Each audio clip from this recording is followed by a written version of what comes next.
The three gods were mystified by what they saw, and it was that at the very moment that they were combined, they devised the intent that they would steal the flame of hatred from the heart of evil.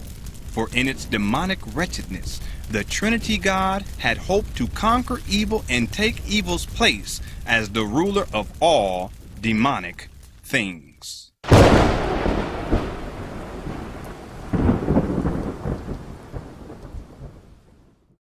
As evil gave its final instructions, the Trinity God used its endowed powers to cause a great distraction. With gravity, the Trinity God drew together the demonic gods. With telekinesis, the Trinity God grouped the demonic gods into conflicting positions. And with friction, these groups were compelled to war with each other.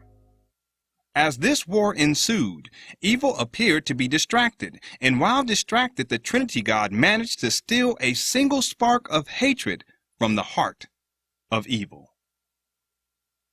But this spark had within it more power than the three combined gods could ever imagine.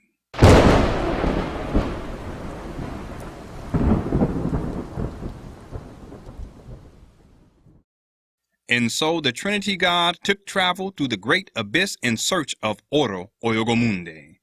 Much time passed, and the Trinity God had not been successful in its search.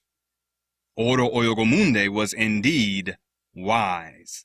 The golden god of the world, who was as bright as the brightest star, had long since taken refuge amongst a cluster of stars nearest the outer fringe of the great abyss. This star had been set within a cluster of stars that had been ordered together in such a way that they spiraled out from a massive central sun. It was this central sun that had laid claim to the appropriate title of the brightest star in the galaxy. And it was at this brightest star that the Trinity God found Oro Oyogomunde at last. A great war ensued which lasted many ages. Oro Oyogomunde fought valiantly, but the Trinity God was relentless, and with gravity, it was made so that Oro Oyogomunde was pulled into the brightest star in the galaxy. And with telekinesis, the Trinity God made it so that billions upon billions upon billions of burning stars were projected against the spiritual vessel of Oro Oyogomunde. And with friction, the stars impacted Oro Oyogomunde's spirited vessel with great force, exacting damage beyond words. After enduring great pain and suffering, Oro Oyogomunde became weak. So weak did Oro Oyogomunde become that the Trinity God believed that the moment of victory was at hand. But something happened then that, for better or for worse, began to shift the tide of this epic battle. You see, on Earth, within the garden, an event happened that had been long in its making. You see, the new breed, which now numbered in the millions, had somehow learned of the epic battle that was taking place between Oro Oyogomunde and the Trinity God. There is a great spiritual war taking place, was heard amongst them. It is said that there is a golden god that battles against the minions of evil, was heard amongst them. Our Saviour is here! Our Saviour is here! It is the golden god of the world! It is Oro Oyogomunde! Was heard amongst them. But much time had passed, and Oro Oyogomunde had little strength left.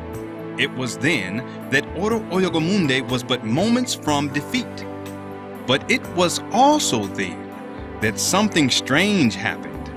On Earth, the new breed began to practice one of the three things that had so deceptively been created by the demonic gods long ago.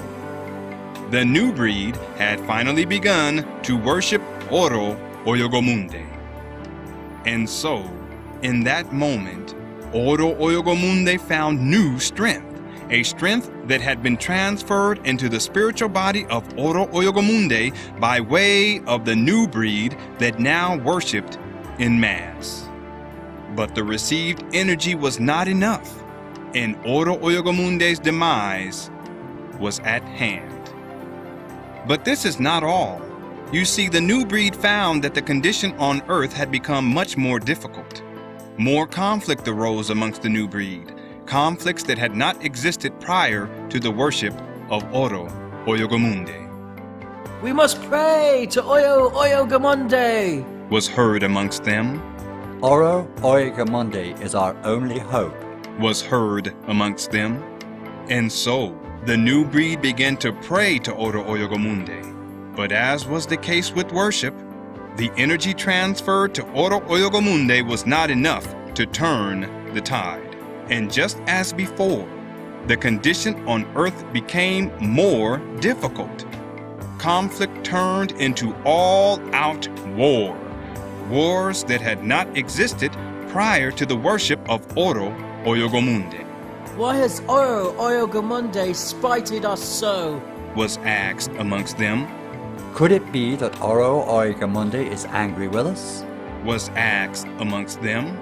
Perhaps we should sacrifice to Oro Oyogomunde. Was asked amongst them. And so, en masse, the new breed began to sacrifice to Oro Oyogomunde.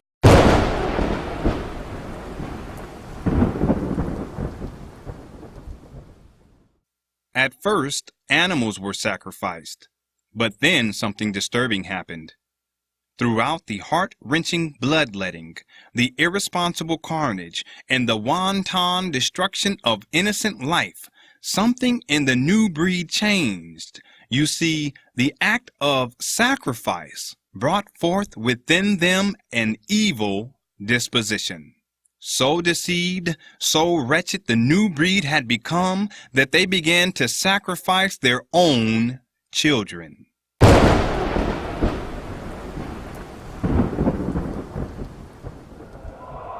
And with each wretched sacrifice, the condition on the earth became more and more grim. War, famine, possession gripped the new breed until only 144,000 were left in the garden. But alas, this last wicked act called sacrifice proved to be the greatest source of energy for Oro Oyogomunde. Oro Oyogomunde, strength renewed and heightened, realized that the power brought forth through human sacrifice was greater than all other wicked technologies, and with the power gained through such wickedness, Oro Oyogomunde brought the Trinity God to its ultimate demise.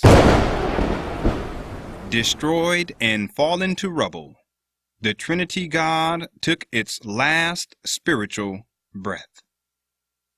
Oro Oyogomunde, the golden god of the world, was victorious.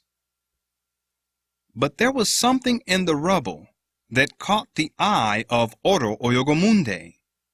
There was something there that flickered slowly as a pulsating thing. There, left in the ashes, was the tiny spark of hate that was stolen from evil by the Trinity God so long ago.